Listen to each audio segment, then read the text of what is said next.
Herzlich willkommen. Yes, it's after a very long time I get to greet you in German, and that's because it is the first time since the pandemic that I'm finally being able to bring you a show from here in Germany. So thank you for joining me. I'm Siddharth Partnikar. This is CNB.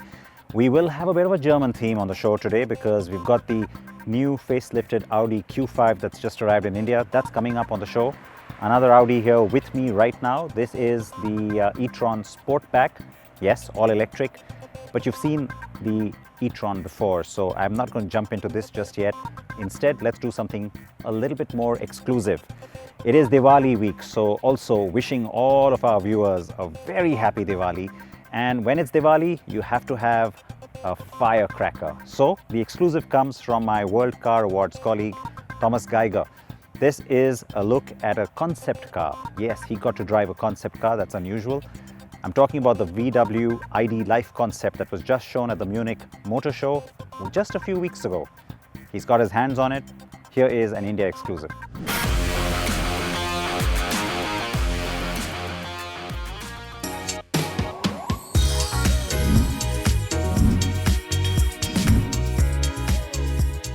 This small car was the big star at the Munich Auto Show this autumn, and now we're here in Wolfsburg at the secret test track of Volkswagen and getting a first glimpse on that design show car, and we get the chance to drive.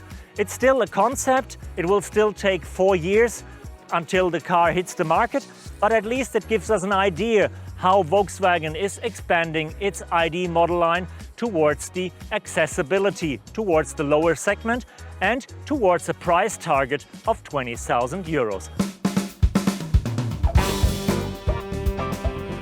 The ID.Life offers an interior that we've never seen at Volkswagen before. So clean, so sleek and so sustainable. Because again, we have lots of sustainable materials, wood, recycled fabrics, no leather at all. And we have a totally reduced operating and maneuvering system. Even the steering wheel is only half the size. There are no conventional buttons anymore, and there are no displays anymore. There is one little indicator in the center of the steering wheel, and all the rest is done with a head-up display. And, if I want to, with my smartphone. But Volkswagen has not only thought about what to do while the car is driving, no, it offers also some fun while you're sitting. The seats are very flexible, you can fold them down, you can have them as a bed, or you can have them as a TV seating position, and once you touch the button of your smartphone, you activate a very cool infotainment system.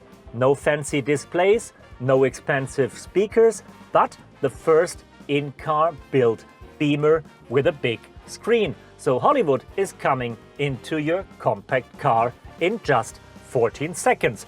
Then the screen comes up, behind that screen there is a beamer, and then you can easily choose whatever you want to see. Do you want to see the last football match? Do you want to have some games played? It's all up to you.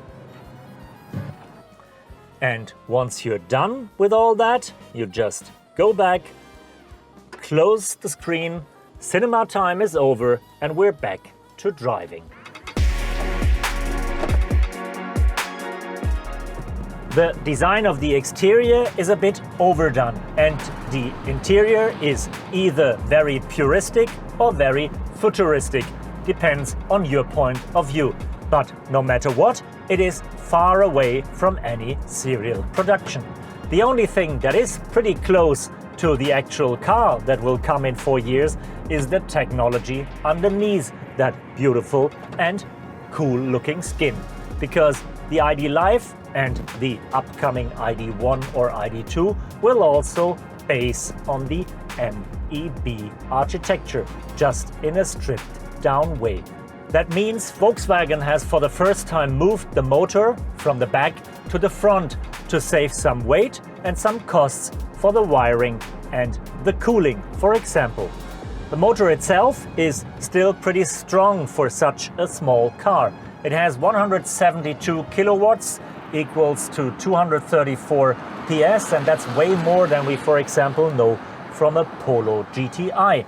Delivers driving specs that you would not expect from a car of that size. 0 to 100 in less than 7 seconds, for example. And while the ID.3 and the ID.4 is limited to 160 kilometers per hour, Volkswagen is giving this car a go up until 180 kilometers per hour. The power for that drive comes from a battery mounted in the floor, hosting 57 kilowatt hours that delivers a range of about 400 kilometers. That's pretty much for a car of that size, and I would assume to lower the cost, they will sacrifice on range to get the car done in a proper way. If you see the ID.Life for the first time, you might be reminded on the Honda E, which is somehow not the best news for Volkswagen, but on the other hand, it's closing the loop, because the Honda E somehow was inspired by the first Volkswagen Golf. But for a Volkswagen itself, it looks really cool and modern and much fresher than the actual ID models. Size-wise, the car is 4 meters and 9 in length, which means it has almost the Polo size. It is a bit raised, like a proper SUV, giving you more ground clearance for the bumps of the city. And it has an extended wheelbase, almost 2.70 meters, since all the MEB electric architecture hosts the technology in the flat floor. You have way more room in the front and the back. You can spread the axles, and that gives you more space on the rear seat. Talking about space, the car has a frunk. It's the first ID model with a frunk. Almost 70 liters underneath here. You have more than 400 liters of trunk space, and you have some modularity. Since the car is designed with the idea of sustainability in mind, it hosts a lot of new material. There is no classical coating, and there is this bubble wrap foil that you know from some letters, built from recycled PET bottles. That is used for the front lid, and that is used for the targa top. Just open 2 zippers, fold down the foil, and you're sitting under the bright blue sky.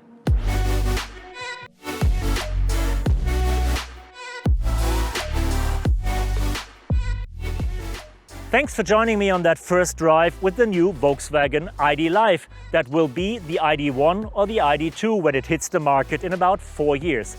I think this small car really has a great future because it makes electric mobility more accessible, at least for the Volkswagen customers. But on the other hand, with a price target of 20,000 euros, it is definitely not the cheapest car on the market, a role that Volkswagen has left long since. So the real cheap cars will come from China, will come from Eastern Europe. And this car is definitely not a game changer. But this car will keep Volkswagen in the game, at least.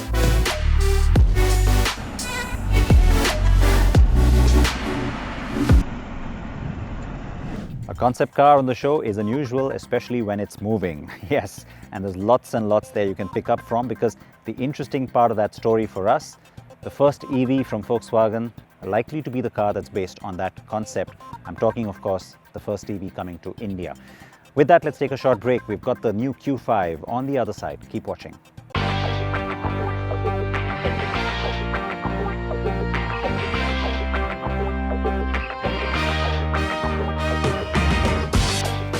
Congratulations, Siddharth and the entire Car and Bike team on completing 900 episodes. What an amazing milestone, and here's wishing you many, many episodes ahead.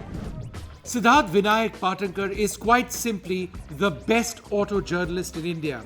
I've had the opportunity of working with him. I've dabbled in auto journalism with him. We drove Ferraris in Italy. That was quite something.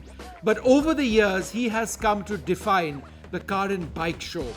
Siddharth Vinayak Patankar brings a great deal of understanding of the auto sector. So beyond the reviews of the cars, which are always spectacular, there is this incredible understanding on how the sector works. That's what makes Siddharth Patankar the best in the business.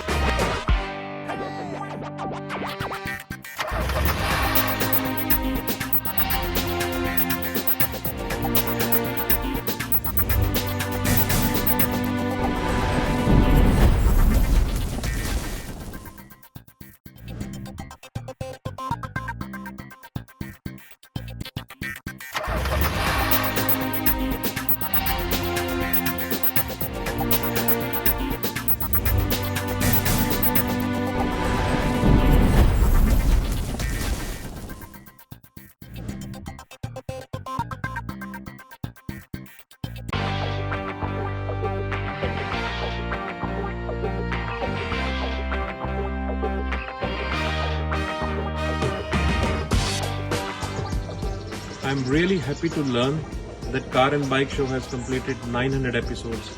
It's really a great feat that the team has achieved, led by Siddharth, who has been not only giving us knowledge but also entertaining us for all these years by giving us fantastic content. I wish you all the best for the future.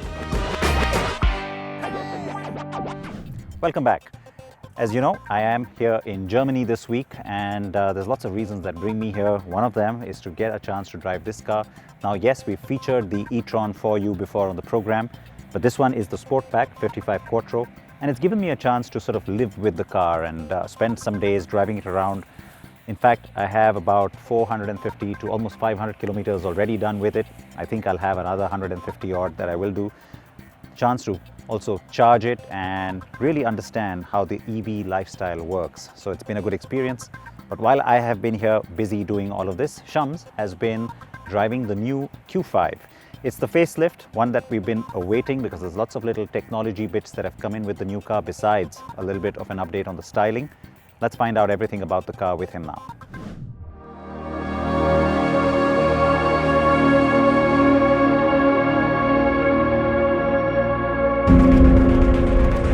The wait for the Q5 facelift has been quite long. The SUV stopped selling in India before the BS6 era began, and the pandemic delayed its replacement's arrival on our shows even more.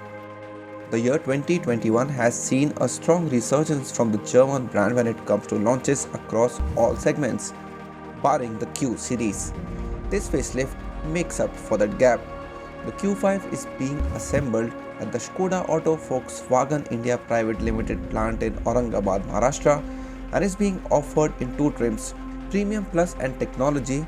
The latter is the one you see here. It's a completely new face on the Q5 facelift, starting with the grille. The single frame grille is now flatter and wider, looks nicer as well. The bumper also redesigned, gets a bit more curvy, looks nice. Brand new set of LED headlamps and sleek looking LED DRLs adds to the appeal of the car. The air inlets have come slightly above and silver skid plates as well. On the profile, if you go, you see 19-inch double spoke Star designed alloy wheels. You get them only on this higher technology trim that we have with us today. But even the other variant gets 19-inch wheels but with different designs. So overall, this car looks quite modern and fits into the urban lifestyle quite easily. On the profile, the aluminium roof rails and side skirts also catch your attention. The highlight on the rear are the LED combination lamps with dynamic turn indicators which match the size of the car pretty well. The redesigned tailgate along with bulky skid plates with nicely integrated exhaust tips add a dose of freshness to the SUV. Overall, the look is imposing yet subtle. Nice clutter-free cabin inside the Q5. The buttons are laid out nicely and there are not too many of them, so you like that. I like this combination of black on the dash and tan on the seats. You get other options as well in terms of interior upholstery, and there's a bit of piano black thrown in as well. So overall looks nice, looks quite premium. The updated 10.1-inch multimedia interface is there as was the case earlier. Clear, responsive, easy to use, so no complaints on that front. And then of course the virtual cockpit, one of the highlights in any Audi car. Again, great to look at, amazing clarity and very functional as well. Finally, a 3D Bang & Olufsen sound system is there on the Q5 as well. So that adds to the premiumness. But yes, this sound system and the virtual cockpit can only be taken if you choose to buy this higher technology trim of the car. Audi's smartphone interface offers features related to My Audi Connect in the Q5. Ergonomics are well in place as there are many storage options around the seats, while overall the cabin feels quite spacious. The Q5 also gets power adjustable front seats, ambient lighting with 30 color options, 3-zone climate control and a wireless charger. You also get both Type A and Type C charging slots. A large panoramic sunroof extends all the way to the second row and adds to the sense of space. Second row itself is a comfortable place to be in, even for 3 people, notwithstanding the floor tunnel.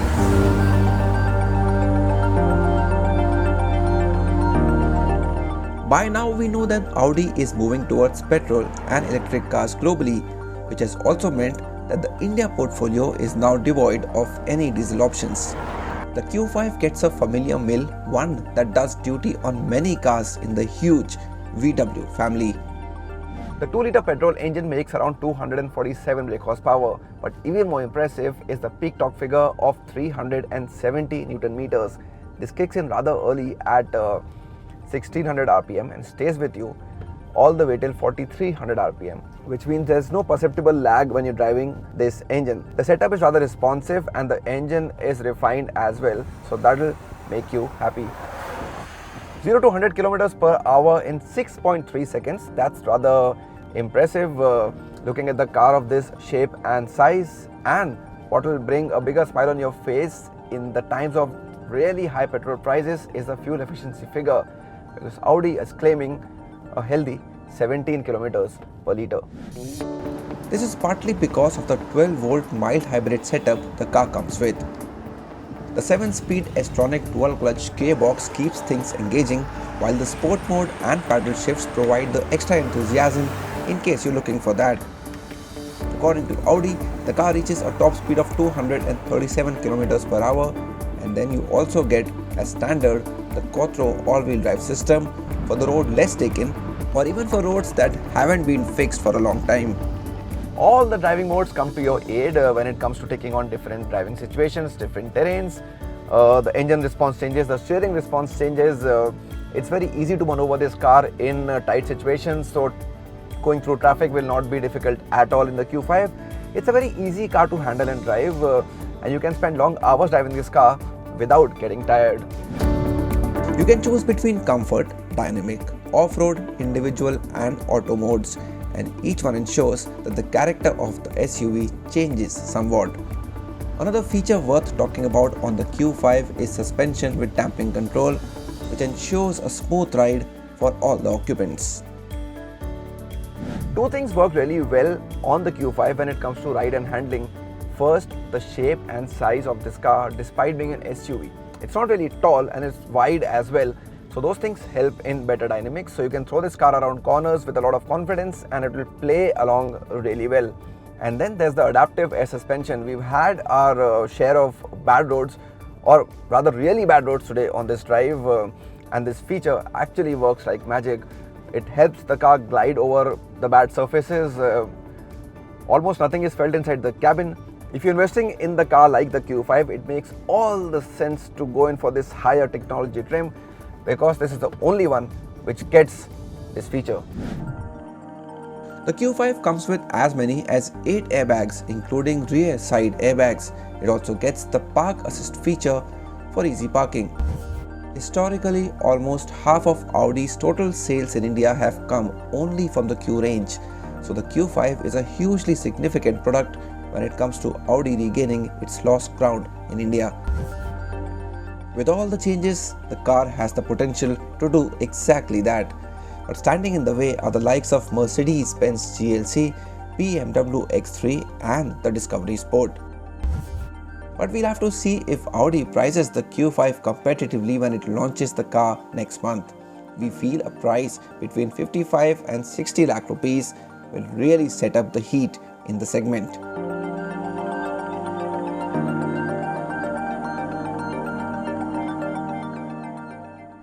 And just like that, it is time to say Auf Wiedersehen. Yes, I hope you enjoyed this little German special. We'll have more for you that is going to be very special over the next few weeks. It is in continuation with our CNB 900 celebration. And of course, like I said, festive time in India. I hope you're all celebrating, you're all keeping safe, and I wish you and your loved ones a wonderful year ahead. Lots of warm wishes from all of us here at CNB. Take care. Please wear your seatbelts. Bye-bye.